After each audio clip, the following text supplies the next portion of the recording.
రోజు ఒకే రకం పప్పు చేసి మనం బోర్ ఎత్తిపోతాం. అలాంటప్పుడు మన ఇంట్లో రకరకాల పప్పులు ఉంటాయి కదా, అన్ని పప్పులు కలుపుకొని, అంటే 5 రకాల పప్పులు కలుపుకొని ఈ పప్పు చేస్తారు. చాలా చాలా బాగుంటుంది. ఇది డెలిషియస్గా ఉంటుంది. ప్రతి హోటల్లోని ఎక్కడైనా దొరుకుతుందండి. రాజస్థాన్లో చాలా ఫేమస్ ఈ పప్పు. ఇది రండి, ఇది ఎలా చేస్తారో ఈరోజు మీకు చెప్తాను. కోసం చూడండి ఏంటంటే కావాలో. పప్పులండి 5 రకాల పప్పు. కందిపప్పు ఒక 100 గ్రాములు, ఇది నల్ల పొట్టు మినపప్పు 100 గ్రాములు, పెసరపప్పు 100 గ్రాములు, అన్నీ 100 గ్రాములేనండి. శనగపప్పు, ఇది మొసలిపప్పు. తర్వాత కొత్తిమీర, పచ్చిమిరపకాయలు, ధనియాల పౌడరు, కారం, ఉప్పు, అల్లం, సన్నగా తరిగిన అల్లం, వెల్లుల్లిపాయలు, ఉల్లిపాయలు, ఒక ఉల్లిపాయ అండి, పెద్ద ఉల్లిపాయ సరిగా తరుక్కున్నాను, జీలకర్ర, ఇంగువ, నెయ్యి. నేనేం చేశానంటే ఈ పప్పులన్నీ కలుపుకొని ఓ అరగంట సేపు నానబెట్టుకున్నానండి. ఇప్పుడు ముందు ప్రాసెస్ చూద్దాం.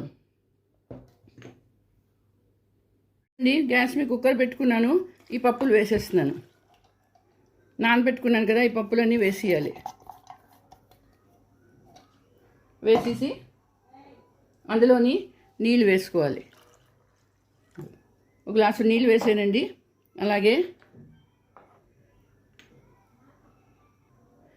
ఇప్పుడు ఇందులోని 1 చెంచా ఉప్పు వేసుకోవాలి. అలాగే 1 చెంచా పసుపు వేసుకొని ఇగో కలుపుకోవాలి. కలుపుకొని మూత పెట్టుకొని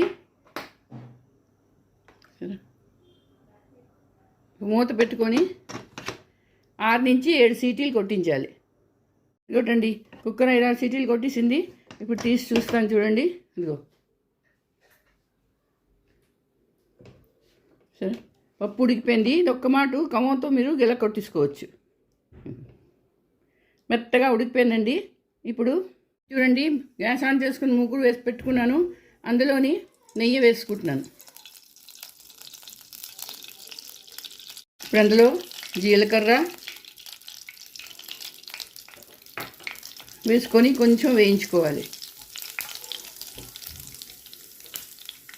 అల్లం ముక్కలు, సన్నగా తరిగిన అల్లం ముక్కలు,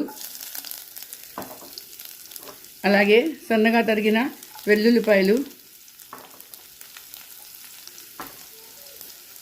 ఉల్లిపాయలు ఇవి వేసుకొని వేయించుకోవాలి.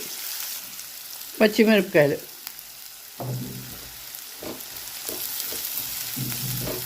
అలాగే ఇంగు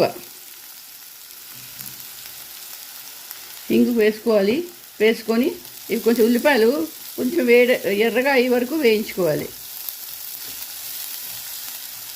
ఈ నెయ్యిలోనే బాగుంటుందండి, నూనెలో అంత బాగుండదు. టేస్ట్ చాలా బాగా వస్తుంది నెయ్యిలో వేసుకుంటే.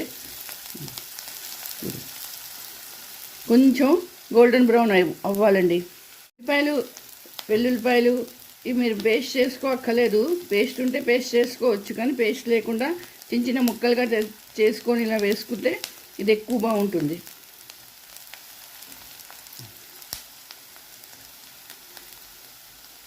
ఉల్లిపాయలు కొంచెం వేగేయండి. ఇప్పుడు ఏం చేస్తానంటే టమాటాలు 2 టమాటాలు సన్నగా తరుక్కొని వేసుకోవాలి.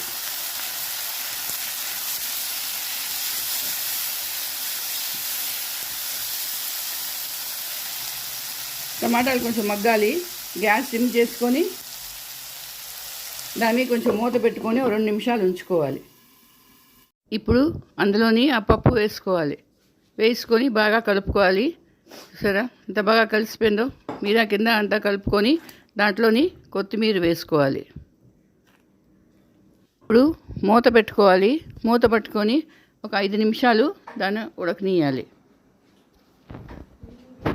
ఇప్పుడు చూడండి, మూత తీసి ఇందులో 1/2 స్పూను గరం మసాలా, అలాగే ఇంకొంచెం ఉప్పు వేసుకోవాలి. వేసుకొని కలుపుకోవాలి. ఇంకోటండి, పప్పు రెడీ అయిపోయింది. ఈ పప్పు పల్చగా ఉండదండి, ఇలా ఉంటుంది థిక్గా. ఇది రైస్లోకి, రోటీలోకి, నాన్లోకి అన్నిటికీ బాగుంటుంది.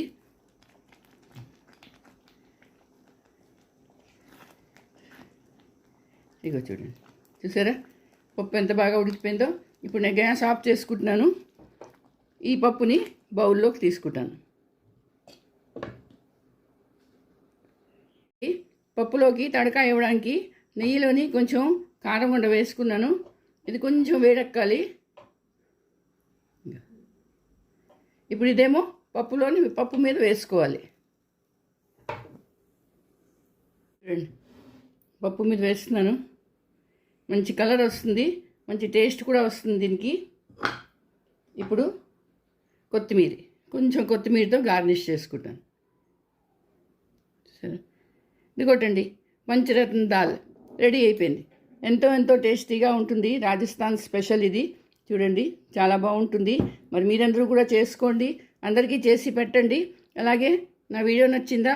నచ్చితే తప్పకుండా లైక్ షేర్ కూడా చేయండి. కమెంట్ చేసి చెప్పండి ఇది ఎలా వచ్చిందో. మళ్ళీ ఇంకో వీడియోతో కలుస్తాను. అంతవరకు సెలవు.